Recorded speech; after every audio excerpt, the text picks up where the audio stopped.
Or this way. Now we got it? All right. Very good. Good morning again, and thank you for the opportunity to be here, Chairman Oberman, members of the board. And I want to thank you for convening this important hearing on rail service and supply chain issues, and for the opportunity to speak with you today on behalf of the Department of Transportation. The movement of people through passenger rail and the movement of goods through freight rail must go hand in hand. And I look forward to working with the board on both as we implement this historic bipartisan infrastructure law, including its historic rail investments.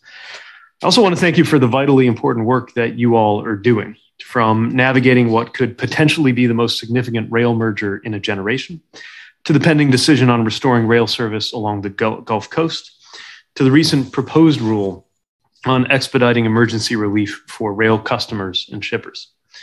And of course, I want to thank the board for its focus on our nation's supply chain.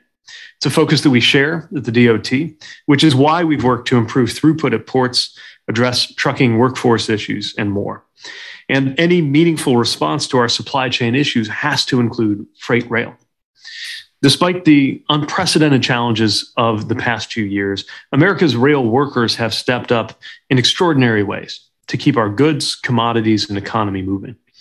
In the face of a global pandemic and the disruptions it created throughout our supply chains, rail workers showed up every day and helped get food and life-saving medical supplies to the places and to the people that needed them most. Freight rail is an indispensable part of our national economy.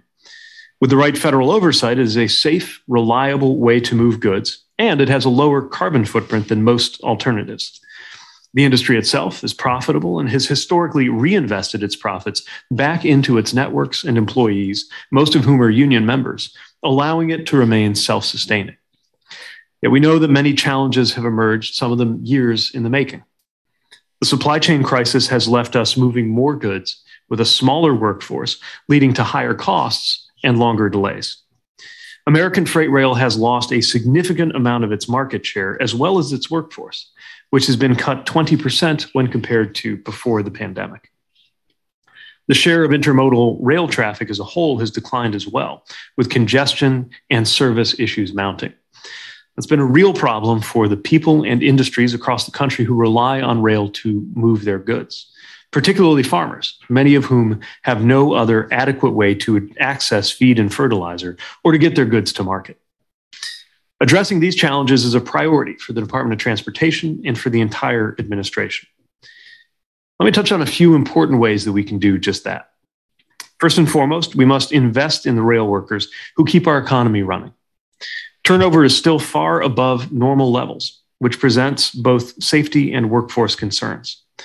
We need a full and robust workforce to keep people and goods moving across the country. And for our part, US DOT is investing in training programs and workforce development through the President's bipartisan infrastructure law.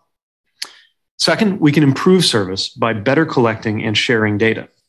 When the different links in the supply chain, from ports to warehouses to freight companies, all use different systems and don't share data, it leads to wasted time, which translates to higher costs for shippers and consumers. Last month, I was at the White House to announce a new pilot program designed to improve data sharing called FLOW. We applaud those major railroads that have recently proven willing to voluntarily share additional data to address supply chain challenges. But we can still do much more to improve data collection and sharing. And the board has an important role to play by expanding its data collection to include intermodal rail-specific metrics. Finally, we must do everything we can to incentivize railroads to provide the best service. We know that the board will require service improvement plans from each of the railroads. And we ask the board also to require that those improvement plans take into account both the need for a larger workforce and the impact on employees of expanding service without expanding the workforce. After all, when we overburden rail workers, it only furthers turnover, worsens service, and presents serious safety issues. Of course, as this group well knows, these are complex issues. There's no single step available to deliver ideal freight rail service overnight. We've got a lot of work ahead of us, and thanks to the infrastructure law, we have a historic opportunity to transform both freight and passenger rail for the better in the years and decades to come. So it's particularly important that we make the right choices in our time. I'm grateful for our partnership and look forward to continuing to work together to deliver freight and passenger rail improvements that will keep our people, our goods, and our economy moving while reducing costs for the shippers and families that depend on their work. Thank you very much again for the opportunity to share this testimony with you today.